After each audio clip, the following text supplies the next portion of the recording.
Welcome, and thank you for joining us. On behalf of the NPS Alumni Association and Foundation, I'd like to welcome you to this presentation. My name is Rich Patterson, and I serve as CEO of the NPS Alumni Association and Foundation. Our organization exists for the purpose of supporting research facilities, and the alumni, student, and faculty communities NPS.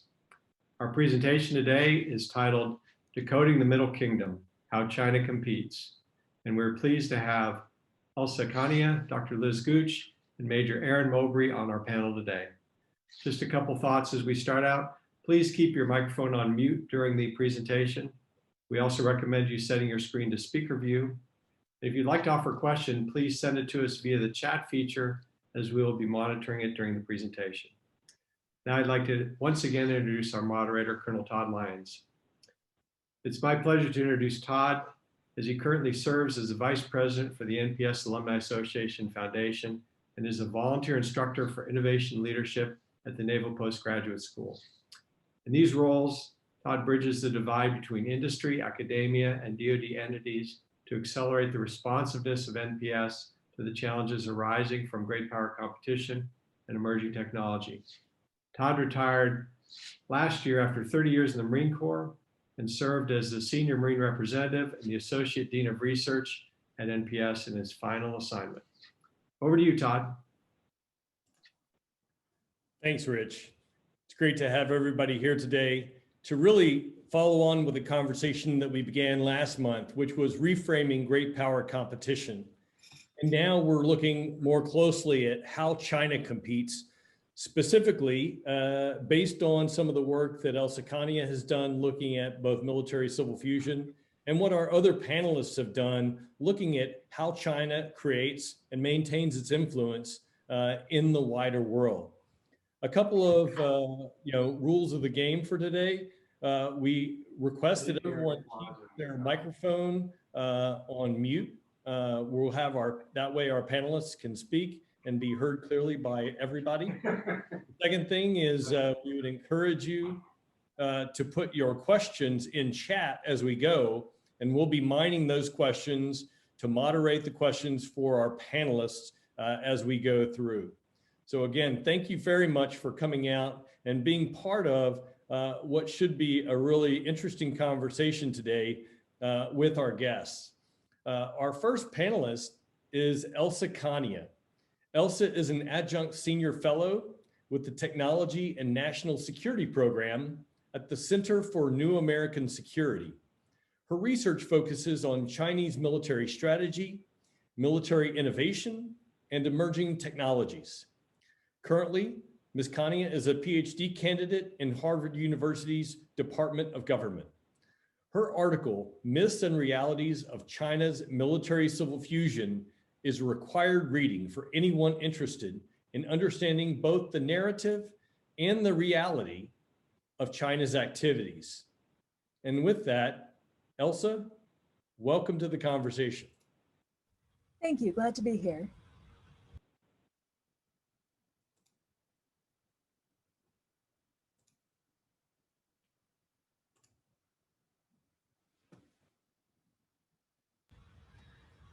I think that military civil fusion is certainly a timely topic and one that has attracted a lot of attention in recent years. And just to provide some initial framing on some of the findings of our report and research as a whole over the past couple of years, I think some of the motive for writing this was that as we try to reckon with China's rise, there has been certainly a calibration in assessments in recent years. Initially, when I started doing this sort of work, there tended to be a dismissal of China's capacity to innovate and the notion that China is only a copycat, and the view that the Chinese military itself was still relatively backwards as an organization.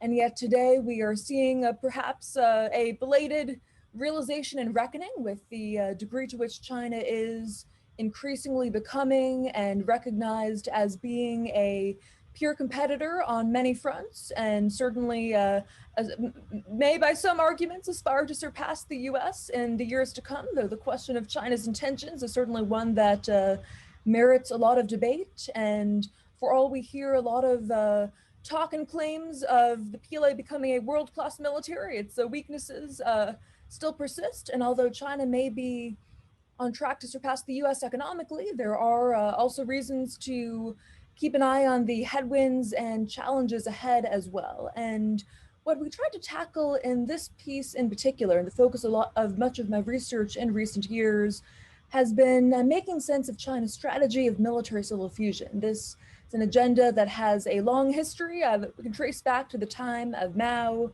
or Deng Xiaoping, and I can recognize the aspiration here to really achieve synergies between China's economic development and military modernization, of balancing the two priorities and of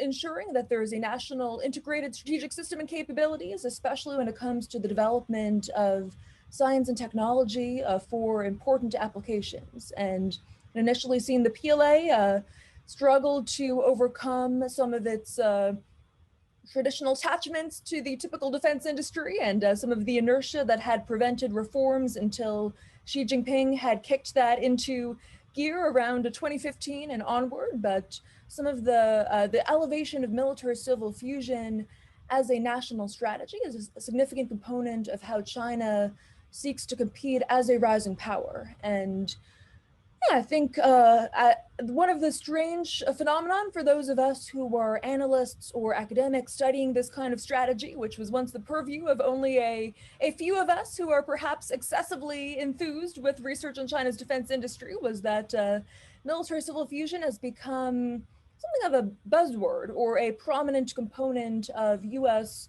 policies and narratives in recent years, sometimes in ways that are unexpected. And certainly when former Vice President and Secretary of State, for instance, highlighted military-civil fusion as a reason, for instance, to justify restrictions on or denials of visas to Chinese students seeking to come to the US, or even invoking military-civil fusion and seeking to ban TikTok and WeChat, a decision that a DC court recently temporarily put on hold pending further evidence of whether TikTok actually does have a substantive connection to military activities, which I personally am rather skeptical of at this point. I think it's been interesting to see military-civil fusion really come into focus as a driver of policy concerns, and the idea that I think sometimes I would argue we are perhaps premature in assessments, and certainly the fusion that MCF as a strategy seeks to achieve is yet to be realized in practice. So when there are calls for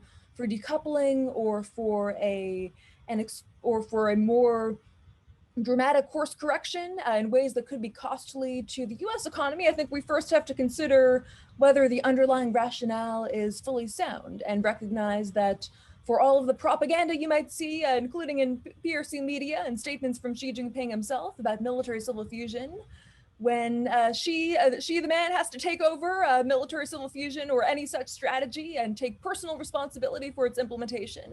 As a contrarian, I tend to take that as a sign that such an effort was seen as needing such centralized leadership to achieve the desired progress. So arguably the prominence of military-civil fusion in PRC discourse has been an indicator in some respects of the challenges to realizing that agenda in full, despite notable progress in recent years, including within the realm of science and technology, especially in such emerging industries that are priorities in the strategy as biology, artificial intelligence, quantum technology, among other areas. I think we have to be recognize that although we have, I think, belatedly and finally recognized that China is a formidable competitor in many respects, we certainly shouldn't underestimate China, but overestimating can also be problematic if that leads us to perhaps react in ways that are drastic and damaging to our own competitiveness if too far-reaching in responses, or if we, in the process, fail to recognize some of the strengths of our own system. So yeah, I think that certainly, as in many cases of analysis, the truth is somewhere in the middle, in a bit more of a murky territory. And I think trying to understand military-civil fusion as a strategy does bring into play a number of critical policy questions in different dimensions of China's rise and innovation ecosystem. So I'll stop there for now, and I'm looking forward to questions and continuing the conversation this afternoon and going forward. And thank you again, Todd. Very glad to be here. Thank you so much, Elsa. And, as you talk, one of the questions that often comes up is, what's the one key message that you would want to communicate to senior leaders about how China competes based on the great work that you've done, especially in that myths and realities of military civil fusion? I think this one, fundamental component of how we think about the competition has to be recognizing centers of gravity. And I would argue that sometimes in US policy debates on China, we tend to focus too much on the military element of military civil fusion. We focus on the military balance, or we are concerned about developments in hypersonics or AI-enabled weapon systems. And certainly these are issues of concern, but I think one of the core components of military civil fusion is that it's intended to really ensure that spending on defense can be productive and also advancing economic objectives. And I would argue that in US-China competition today, economics is fundamental. And I think we have to recognize that Chinese leaders are trying to have it both ways, in a sense of ensure that they are carefully calibrating spending on defense to contribute to strategic emerging industries as well, and overall national capabilities in a more integrated manner. And yeah, I think that does raise some questions for how we think about our own defense spending, how we rebalance priorities across and resources across different elements of government. And I'm skeptical of the framing of this being a new Cold War and that we can leverage competitive strategy to force China into an arms race. I think military civil fusion in some respects is an attempt to ensure that these critical components of national power remain in balance in the course of China's rise. And yeah, I think that certainly, yes, I'd say at the end of the day as well, military civil fusion or any strategy is evolving and progressing. So our analysis and understanding of China should continue to take shape as well. And I think the analytic and intellectual challenges of great power competition are considerable as well. And military civil fusion is just one example of a strategy that is complex and consequential and does, I think, require as nuanced of an understanding as possible so that we can get the policies right. So that was not quite one key message, but hopefully between the report and some of my remarks, getting across some useful points. And yeah, I think definitely encouraged by the direction of US policy and strategy. I think in continuing to, on one hand, recognize the challenge, and on the other hand, ensuring that our responses are carefully calibrated and commensurate with those challenges. Boy, thank you so much, Elsa. That's fantastic. And we really appreciate you bringing out those insights. Again, the idea of needing nuance is not a new one in foreign policy or in national policy, but it's certainly one that requires some reflection. It's now my honor to invite to the conversation Dr. Elizabeth Gooch. Elizabeth Gooch is an economist with the Defense Resources Management Institute and is an assistant professor at the Naval Postgraduate School. Prior to joining Naval Postgraduate School, she was a research economist at the U.S. Department of Agriculture's Economic Research Service, International Markets and Trade Branch, China Desk. She holds a PhD in economics from Georgia State University. Liz, welcome to our conversation. Thank you. I think I'll bring a different perspective in that I've done a lot more work on kind of China's private industry. And also that was my work with USDA, is that we looked at Chinese investment in agriculture and food. And I worked with Fred Gale there. And then the other, that was published in 2018. And it got a certificate of merit from the USDA. It was the first time that had ever been attempted to kind of assess what's going on with investment. And then currently I've been working on a multifaceted project on measuring local perceptions of Chinese actors, like actors being participants in media events, across Asia and Africa. And we chose to look particularly at Asia and Africa from the Belt and Road on the ground projects, trying to capture some of that. So I'll mostly talk about those two. That's my real work on contemporary China. I've done a lot of work on mid-century China too, which also I think is a great perspective to have as you look at what's happening today. But to give you a quick overview, so my investment paper, we went in thinking that we were going to be looking at land grabs, because that was really in the news, in the Western news, in the mid 2010s. And what we ended up finding 3 years later, as we sifted through Chinese documents, Chinese academic documents, media, and then academic documents from the West and other places, we really found that what China was doing was diversifying away from US dominance in ag and food.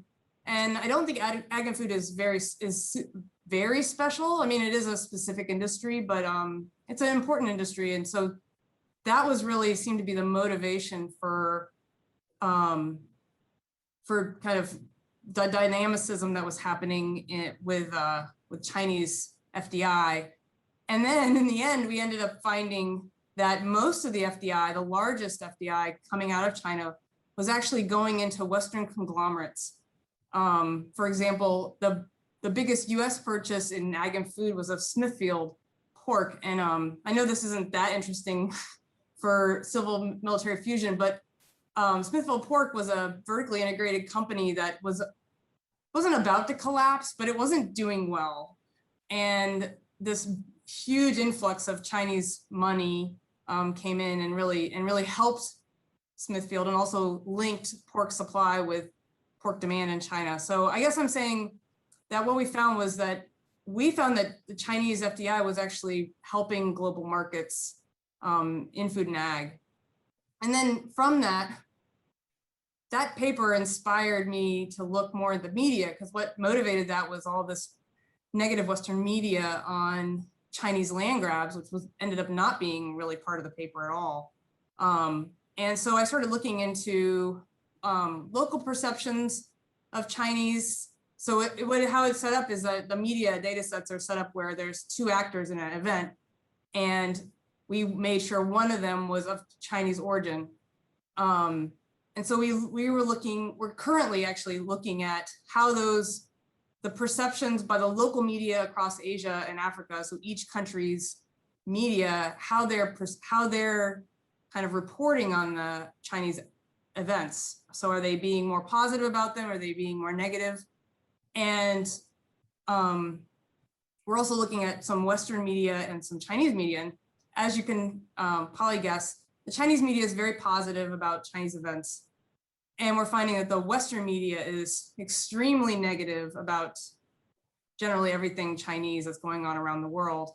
And then we find, if you are interested, well, we're interested in the local perceptions, and we find that South Asia and Southeast Asia are generally a little more negative, or a little more like the Western perspective, and Central Asia and Sub-Saharan Africa are more positive. And we don't know why, because we're economists. So we are interested in the why, but that's not the motivation of the paper. The data is a little more a motivation of the paper. But what we think is probably happening is that it's a response to kind of more historical spheres of influence.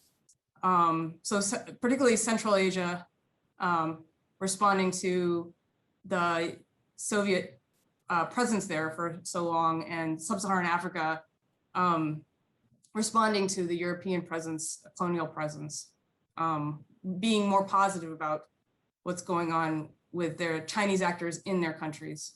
And then I think something I want to bring up is related to another paper, but what I found with this really very stark negative perception by the West of pretty much all events happening around the world that have to do where China is one of the actors, is that it creates this adversarial and polarized perspective, and the Western media really dominates the global narrative.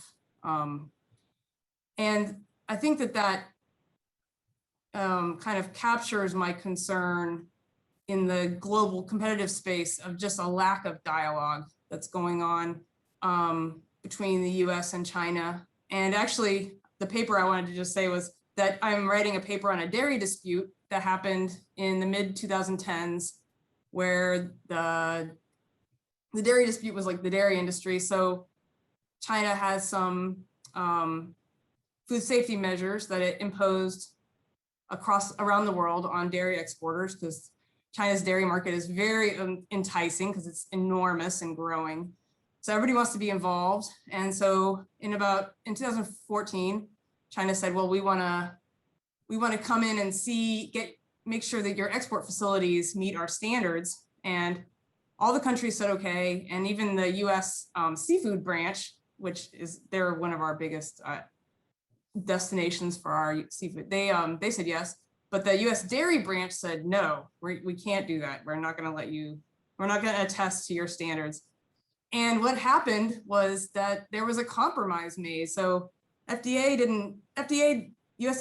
didn't, it helped create this dispute, but then there was a compromise between the Chinese food safety and the Foreign Agricultural Service, which is the US Ag State Department kind of, and then some private entities that help US dairy exports. And they came to an informal compromise, and then they created an MOU. So there was all this, we motivate this paper on this trade dispute more that there was actually conversation going on in the mid 2010s. And I don't know if that would happen today. But that's what I think needs to be a bigger part of the Chinese US space, like communication space. So that's pretty much summarizes what I'd like to say at this point, Todd.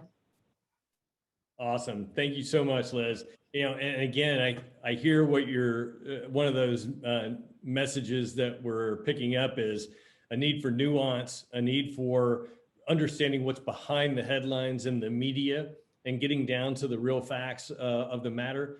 And what I heard you say is what concerns you most is that the media may not allow us to have some of those nuanced discussions that we had back in 2014, 2015 to resolve that dairy dispute. Is that accurate, or is there something else that if you were looking at it, say, this is what concerns me most in the current global competitive space? Well, I wouldn't blame the media. No. I would say that they are representing kind of a general trend, like just kind of general American attitudes. I mean, I read the paper, and now I should have written down who it was, but they were saying that like during the last administration, there was no dialogue, official dialogue going on at all. So I think that the media just kind of mirrors that. Yeah, and it amplifies as well. No, thank you so much. I really appreciate your perspective on that. Thank you, Liz. And now we're going to turn to our third panelist, Maj Erin Moubry. Maj Moubry is a student in the Department of National Security Affairs at the Naval Postgraduate School. She's preparing for service as a foreign area officer in the Indo-Pacific Command area. Before MPS, she completed Mandarin Chinese language training at the Defense Language Institute. And as an operations research analyst, she worked at Pacific Air Forces, where she worked on future capabilities in the Strategy Directorate and operational assessments at the Air Operations Center. She has a bachelor's in math and a master's in applied economics. Maj Moubry, welcome to our conversation. And our question for you is, you have a unique perspective from your time with the Pacific Air Forces, your proficiency with Mandarin. What do you know now that you wish you had known earlier in your career as an operations research analyst? Thanks, Colonel Lyons. Thanks for that question, and thanks to the NPS Foundation for putting this together. I'm really honored to be a part of it, and I'm excited to learn from Dr. Gooch and Ms. Kania. So to answer your question, I'll give you three things I suppose I wish I had known earlier. The first one, when I was at PACAF, I think I had an inkling of it, in 2012, but I'm really sure of it today. And that's that military strategy development is really stale. First, it's old. Like when I got to PACAF in 2012, the latest Indo-Pacific strategy had been signed in 2008. And that strategy was widely believed to be ineffective. And then year after year, PACOM would try to write a new strategy. They try to come up with some new ideas. Problem was passed to the next admiral. And then I think recently PACOM did finally get one signed, but it's kind of more of the same.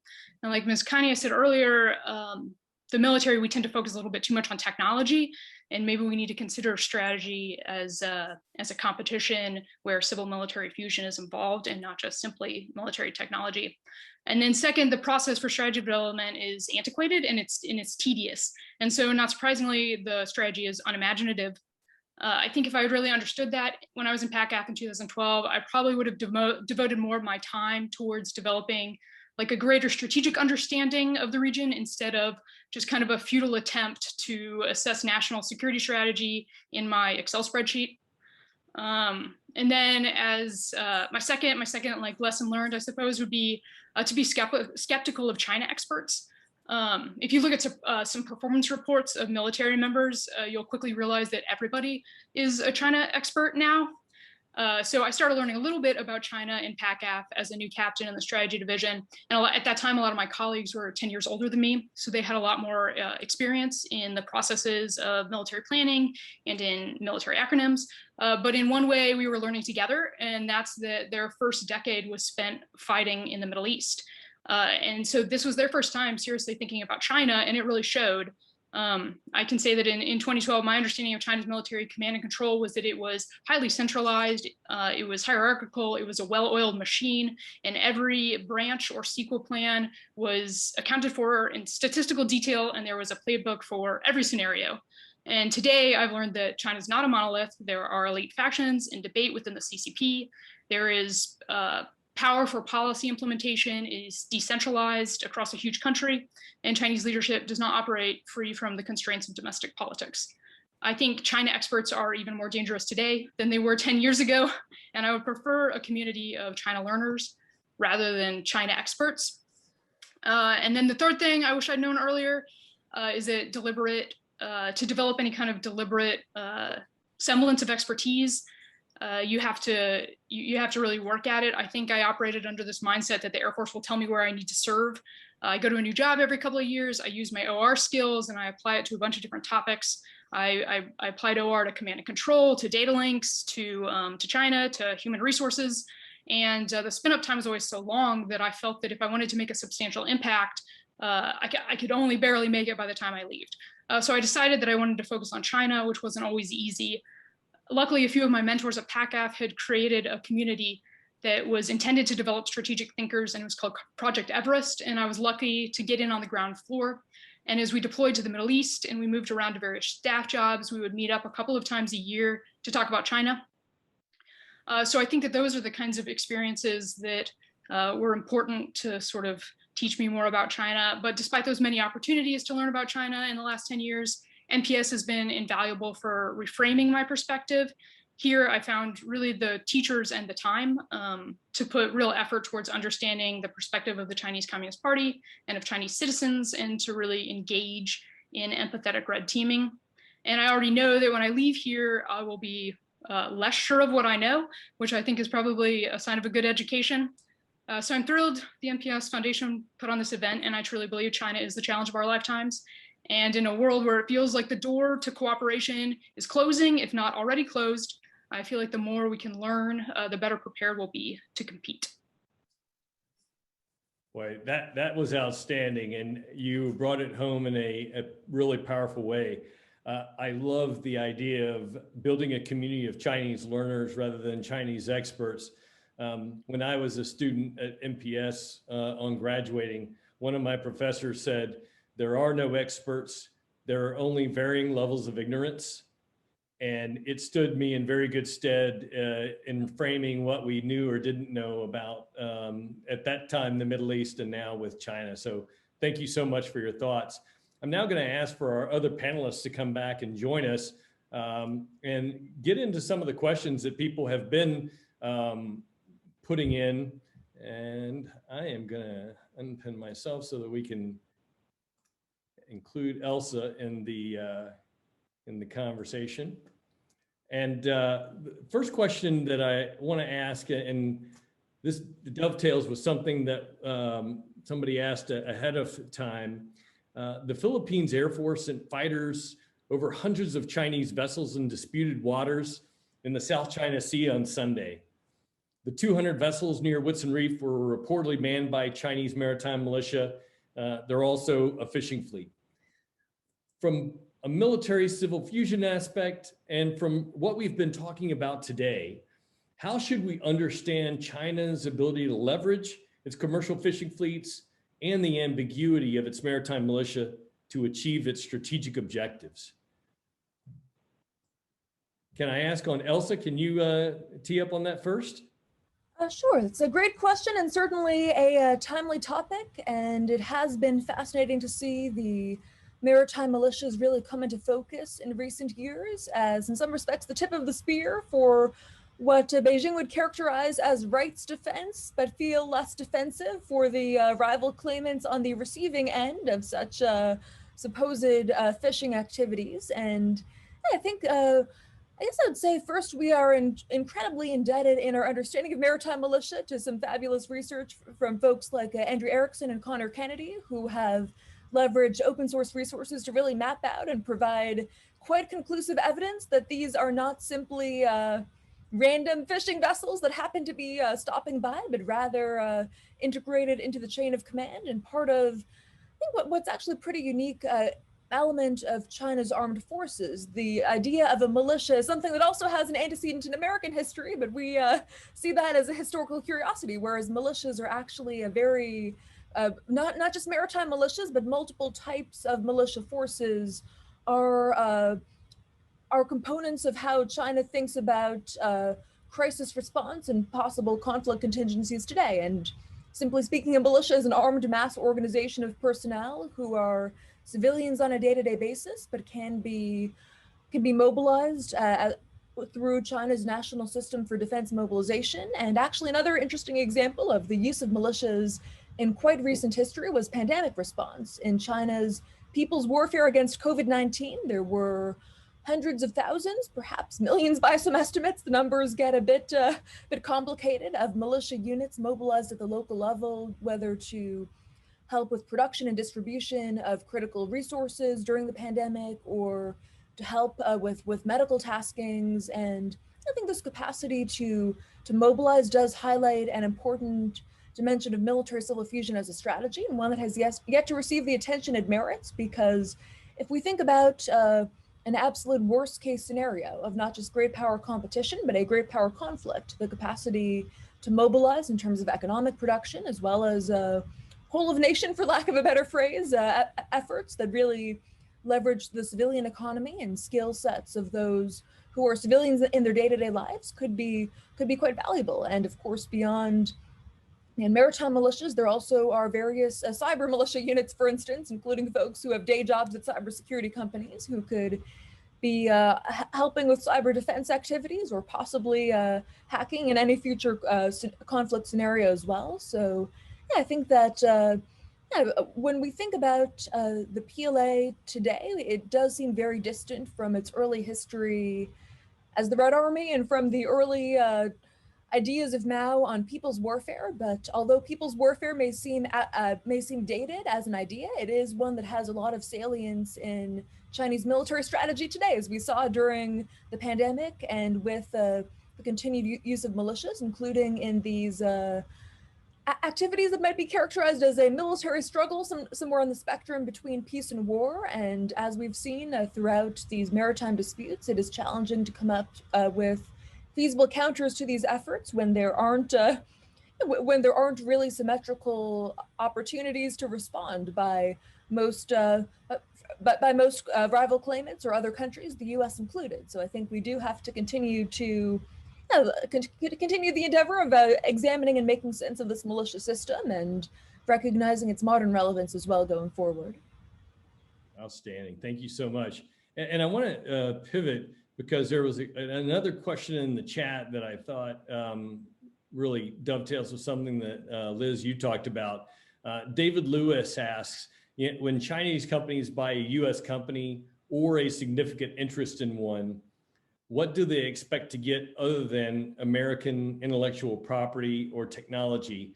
And this really goes to that broader question of, are Chinese technology companies a Trojan horse for the Chinese Communist Party, as some in the West claim? What are your thoughts on that? Okay, so those are two different things. So what do they get? I think that the asker is in line with what I would say, which is they're gaining some human capital, managerial skills, just an organized company. Something we found though in our research was a lot of countries are very resistant to Chinese greenfield investments.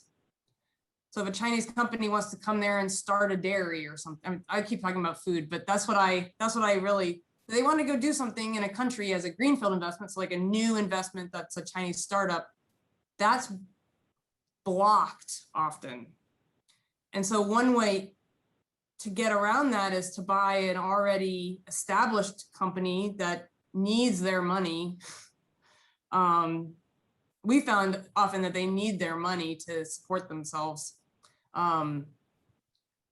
So it's not that they were like weaseling their way in. It was like they, for example, I'm going to keep talking about my paper on ag, but the grain trading and soybean trading in South America is a really big part of Chinese agriculture. Like they're very dependent on it. It's the only alternative to US grains and soybeans. And so, but they were trying to start their own, China was trying to start their own greenfield investments in South America, and they were being fought by the courts, and they were being fought by environmental groups. And when they bought Nadira grain, which is out of, I think it's out of Holland, I forget. They got all the Nadira assets. So they got all the silos and all the ports and port facilities, and they got the fields, and so they got in. And then they found out a year later, if you look on the news, that Nadira had these huge holes in their books, that company, that it was a Kafka, which is the mega state enterprise, had to then kind of absorb those huge holes. So I think that's actually a great example of the dynamic that I've been speaking about. And then the last one was the Trojan Horse. So I've been thinking about, like, what is a Trojan Horse? And it means to defeat or subvert from within.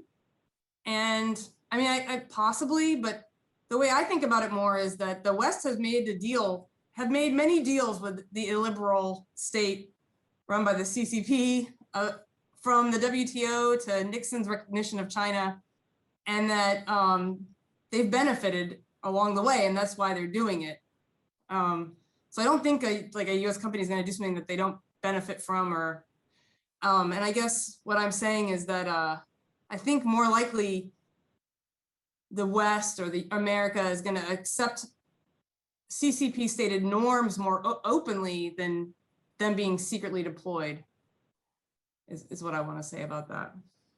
Oh, that's fantastic. And we have another question for the panel, and I'll start with you, Erin.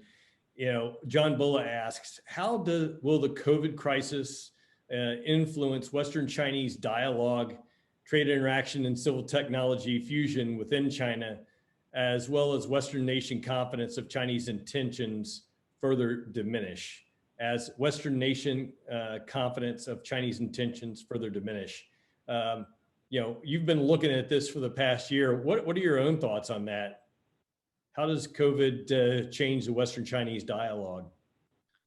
Yeah, I mean, certainly it's made it more combative. I think there's still plenty of opportunity for collaboration and cooperation between the U.S. and China, and I think that organizations that are in the international defense strategy, working with other democracies in the Indo-Pacific, there are opportunities to bring China into those discussions and to collaborate on COVID response, on pandemics in general. And I think even though there's competition in civil military fusion, we shouldn't give up the opportunities to collaborate where they exist. Fantastic. Other thoughts from our panelists? I think this is one of those seminal questions of our decade because COVID has radically shifted what we think of. Liz or Elsa?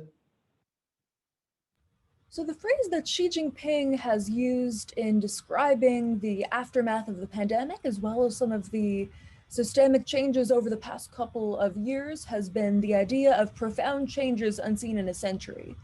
That the world is at a point of pivoting today on several fronts, including by Beijing's view with China's rise relative to the West's decline, the fourth industrial revolution, and including the impact of strategic technologies like artificial intelligence that are also catalyzing a revolution in military affairs, as well as the test that the pandemic has presented. And to CCP leaders, the pandemic was viewed as an existential challenge for their system of governance, as to its capacity to respond effectively, even to the regime's survival, perhaps, if they had mismanaged that pandemic as badly as China's response to SARS had gone in the past. And certainly those memories and experiences did inform the urgency with which PRC leaders fought COVID and mobilized the quite remarkable response we saw. And I think coming out of the pandemic, at least openly, the Chinese leaders discussed this as a success, as a demonstration of the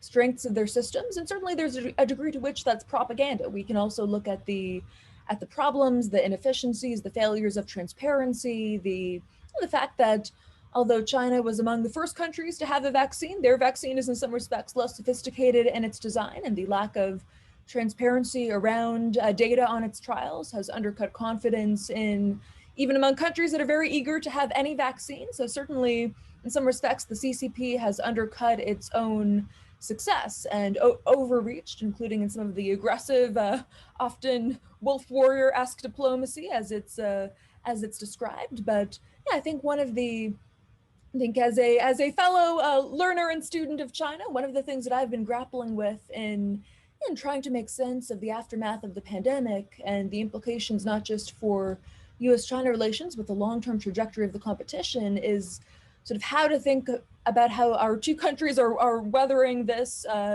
crisis. And certainly we've seen strengths and weaknesses of China's system, certainly the capacity to mobilize and upscale production of medical equipment and to impose such a drastic quarantine was, again, in the CCP's view, left them with more confidence after this. But I think certainly in the United States, we've also had to see strengths and weaknesses of our system and failures of our pandemic response on many levels, as well as the tentative successes and reasons for optimism around vaccine production and distribution. So yeah, I think certainly a takeaway for me personally, as we're still in the midst of this moment of disruption and transition, is that I think this does really highlight that some of the fundamental elements of this competition are really about our systems of governance and our capacity to respond to systemic threats ahead, whether that is future pandemics. I am afraid sometimes that we are too quick to dismiss this as a once in a century when certainly we may be entering an age of pandemics in some respects, given biosecurity challenges on multiple fronts. And I think going forward, there is a lot at stake in terms of what it means to be a democracy, trying to grapple with these types of challenges with all of the complexities of that endeavor. Liz, do you want to weigh in on that question? I think Erin and Elsa spoke beautifully. Absolutely. We have one from Richard Uber in the chat. He asks, what value do you think China gains from hosting programs like international military training and education and international journalism workshops? That's for everybody. I think an initial, sorry. No, that's okay. Go ahead.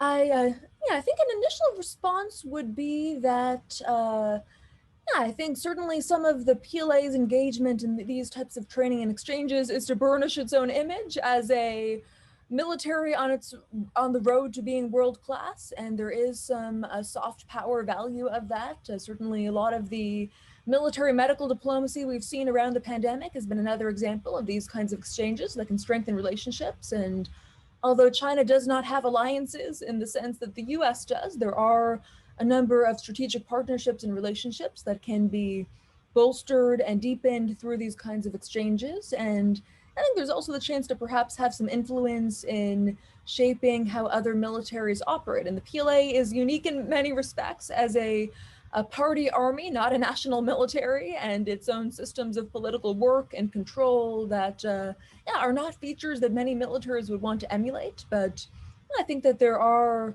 some evidence of that the PLA, with its growing capabilities, is becoming a force that does have that is seeking to present itself as a global military power and provider of public goods. And I think training and exchanges have some value, and also can be a chance for the PLA to learn from other militaries and further professionalize in figuring out how to best navigate and leverage those types of interactions, as it also continues to engage in more multilateral exercises and different types of military to military engagements on several fronts as well. Outstanding. Liz, how have you seen it shape opinions or, move things in the areas that you've been looking for their influence? Have you seen any impacts of some of their international programs, training and education workshops?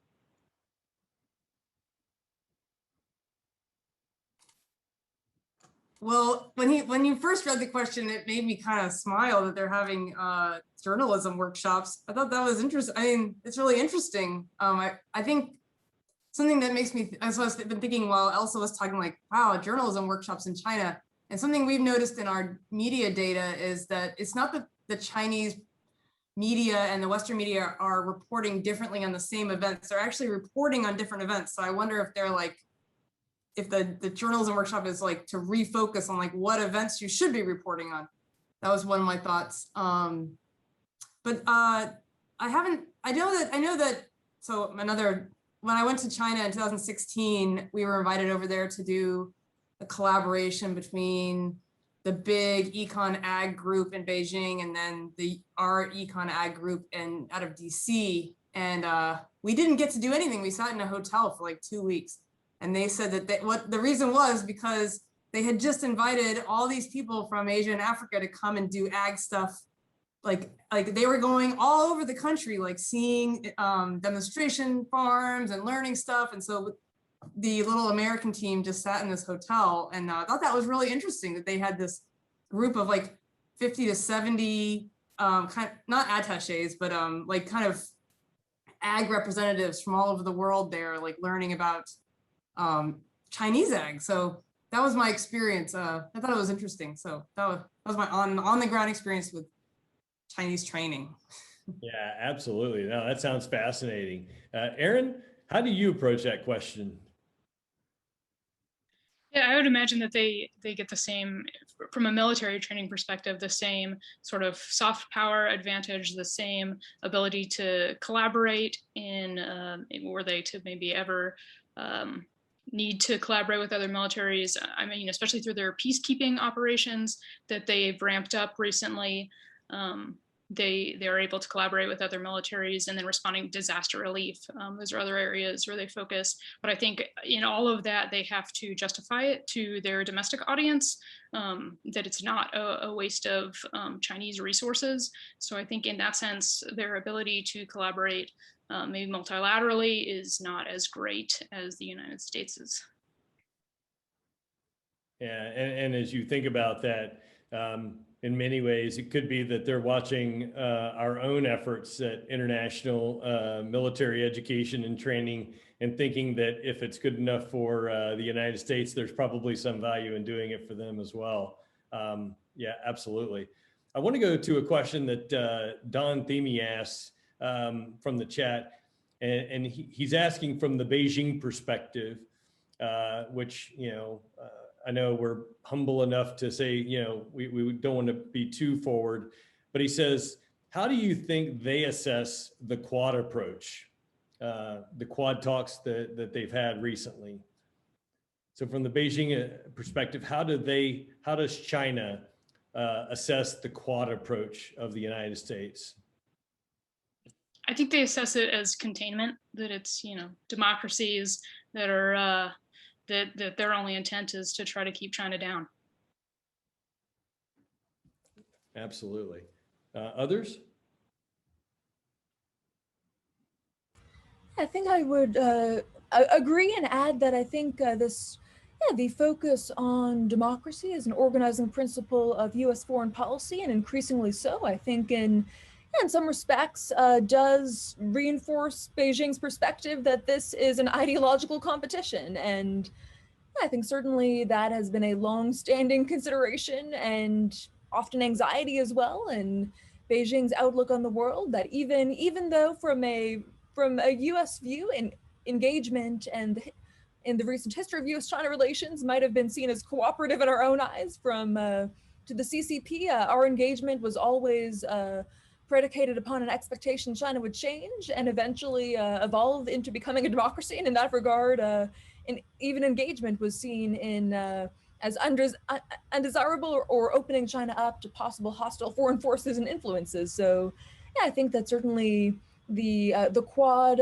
is in many respects a natural response to China's rise and its behavior within the region and towards its neighbors. But yeah, I think the Chinese officials have started to raise concerns and critiques, though some less vehement than I would have expected. But I think there is at least a very typical response that U.S. alliances are a relic of the Cold War, that they are exclusive cliques, that these are counterproductive to international cooperation if targeting third parties. And I think that there is a tendency in Beijing's discourse to frame the U.S. as in our policies as counterproductive to peace and stability in the region. And yeah, I think that that is a narrative we'll have to continue to work to counter, including through reinforcing our own economic engagement and not having U.S. fawn-ups in the South China Sea being the primary hallmark of U.S. attempts to counter China. I think certainly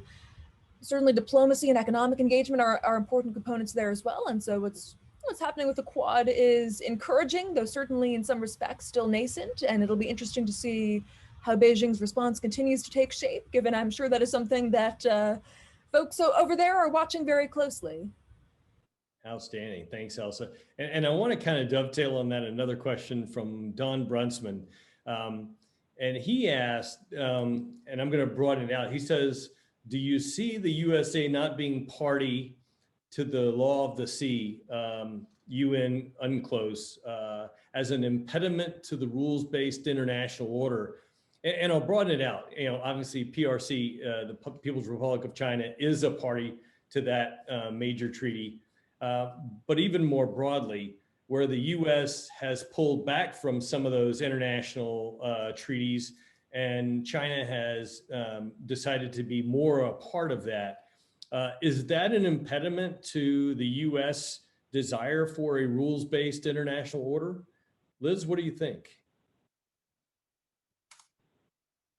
I think that the Quad and then any kind of like informal kind of not what do I want to say? It's like the Quad and then the other organizations are more informal. And I think for me, any of these that happen in the wake of abandoning the Trans-Pacific Partnership, which is actually going to be a formal like coalition, not coalition, but organization in Asia. I think I don't know. I question how useful they are. Yeah, and again, the UNCLOS. I apologize for not saying it out. It's the United Nations Convention on the Law of the Sea, and so this is one where China is a signatory to it, but the U.S. has made a deliberate decision not to be part of that agreement, that international agreement. Erin, what are your thoughts? I mean, I think it makes it easy for China to kind of paint us as a hypocrite But I also think that there are enough countries in the region, like the US isn't the only country, right? I mean, there's enough countries that are signatories to UNCLOS, and China's a signatory. China signed it. So when those things get taken to arbitration and China ignores the results, I think the rest of the Indo-Pacific community is able to call China on it, regardless of whether the US is a signatory or not. Yeah, absolutely. Fantastic thoughts. Others, Elsa?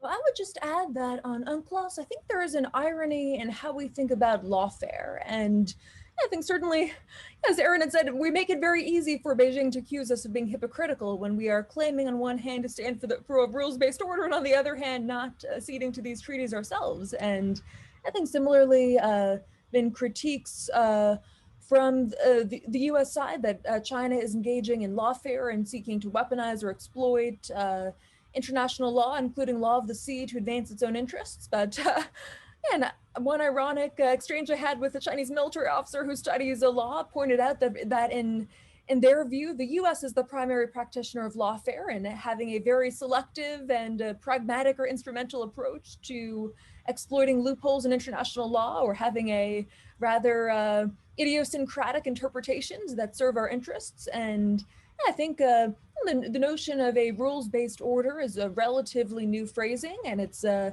enough jargon that it's hard to really mobilize a lot of enthusiasm behind its defense. And I think if we really are taking a truly principled approach to foreign policy and strategy, and including to law, then the US can only strengthen our position by really reinforcing and reaffirming our commitment that to play by the rules ourselves as well, and to really bolster the legitimacy of these frameworks, especially when China, I think, has already taken the prerogative of great powers to disregard our findings in the case of the Philippines and continue to create its own very creative interpretations of law of the sea in the South China Sea. So I think if we're serious about defending a rules-based order, we have a lot of work to do ourselves. And I hope there have been so many calls over the years to finally become a part of UNCLOS, and I hope we will at long last see that happen. I'm not terribly optimistic given some of the politics and vested interests that seem to have been an obstacle to joining, but I think it will. I think certainly that is, I guess, that would be a very easy win at this point. Outstanding. And I recognize that we're coming to the top of the hour. If I could get you to stay on for just a few more minutes, I would like to ask two more questions. And one is from John Kokovich, and I think he asked a question that really follows well with what we just had. He says, what would it take for the US to persuade China to become a bi or trilateral party to a strategic or tactical nuclear weapons or nuclear arms control agreement? Or do arms control treaties not matter anymore post-Cold War? And by he's talking about a bilateral treaty between US and China, or a trilateral arms control treaty with the US, Russia, and China. Erin, can I get you to weigh in on that? Sure. I think that in the past, China has said that they have so few nuclear weapons that participation in a treaty, in a bilateral, trilateral, this kind of arms control treaty, doesn't make a lot of sense, because they're not who needs to be controlled, right? Like this is the problem of other countries that have way too many nuclear weapons. And so maybe if the US reduces its nuclear weapons, then maybe they'll consider engaging in that kind of treaty. But they certainly, even though they don't engage in arms control treaties, certainly have helped us in the past with limiting nuclear weapons with the six-party talks.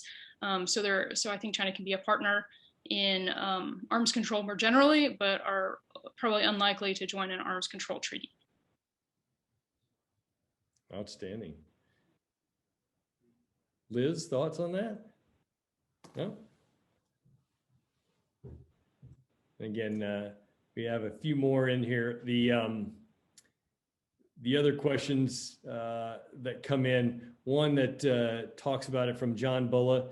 He says, excluding Japan, Korea, Taiwan, who are other logical Asian partners to the US for diplomatic and economic and potentially military, who are the diplomatic, economic, and potential military counterweights to Chinese Pacific dominance? Elsa?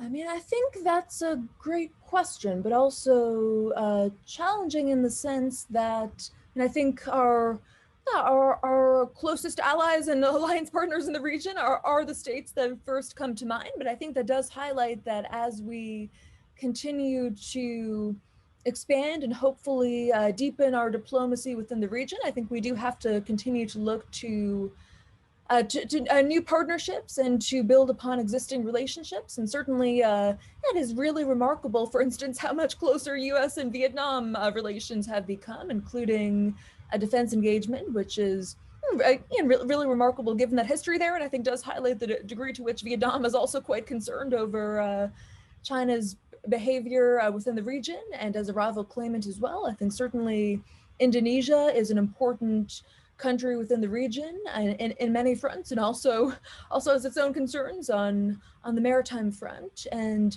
I think increasingly a truly multilateral approach will be important going forward. And I think another challenging dimension of our diplomacy has to be to recognize that most countries within the region don't want to be forced to choose, especially when there is so much dependence upon China economically, which we have seen China be willing to exploit and weaponize, whether that's wine from Australia or concerns over pineapples vis-a-vis Taiwan, or all sorts of different economic coercion strategies. And I think if the US does continue to deepen our trade and economic engagement in the region, that can enable us to be more of a counterweight in our own right. And I think beyond that, creative diplomacy and thinking about approaches that really bring together coalitions and are as inclusive as possible will be important. And again, I think calling this a new Cold War or framing this as a sort of stark choice where you're on our side or theirs is not constructive and is not the most productive framing to the region. But hopefully, I think we've seen some countries starting to balance in their own right, and I think providing alternatives as best we can, whether that is trade or technology, including 5G, or continuing to expand the dimensions of our engagement going forward. I think there are some good options, and I'll be curious to see how US diplomacy continues to evolve on these fronts. Oh, outstanding. And again, go ahead. Can I say something real quick? Yeah. So when we did our local media perceptions assessment, Southeast Asia was where we found the most critical local press. So I think that it's not far-fetched to look there for allies in working with China, or in creating allies for China or with us. Yeah. Yeah, and Liz, you brought up earlier this idea that the TPP was in and of itself an effort to kind of build something that's broader than just a military strategic cooperation to something that had significant economic components. In your own view, if you had your 2 minutes with the National Security Council talking about it, what would you advise them on that regard? Is that something we should look at going back to, or is that a bridge that that we've missed? Well, I think the TPP solidified some multilateral relations, and I think that that's what the US needs. And I think that viewing China as a competitor and that being bad that's not how you should look at it. Like, competition in economics creates better products. And I think that rising China should actually just motivate the US to create better offerings for their allies and for countries that are thinking about being an ally, both economically and militarily. So that's the TPP would just kind of formalize that some. Oh, fantastic. Erin, last thoughts? I think that in terms of what would I say to the National Security Council, that same question. I think that it's obvious that we're competing, but it's not incredibly clear what we're competing over, and it's not real clear how we know if we're winning. Great power competition is just a description; it's not a strategy. And I really think that what the National Security Council needs to do is help us develop an actual strategy to compete. Outstanding. Elsa, last thoughts.